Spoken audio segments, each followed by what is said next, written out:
नमस्कार. तालुका दापोली, जिल्हा रत्नागिरी.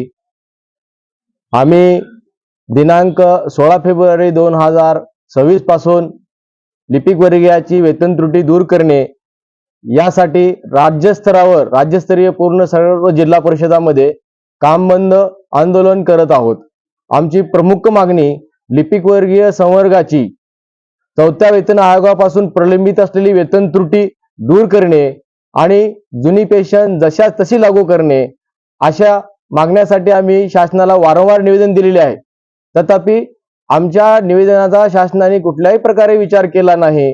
म्हणून आम्ही दिनांक 23 फेब्रुवारी पासून पूर्ण काम बंद आंदोलन केलेलं आहे आणि आता कुठल्याही प्रकारे आम्ही वेतन त्रुटी लिपिकाची दूर झाल्याशिवाय आणि आम्हाला इतर कोकणातील प्रत्येक घडामोडींचे लाईव्ह अपडेट पाहण्यासाठी आताच कोकण कटा न्यूजच्या सर्व सोशल मीडियाच्या प्लॅटफॉर्मला लाईक, फॉलो आणि सबस्क्राईब करा.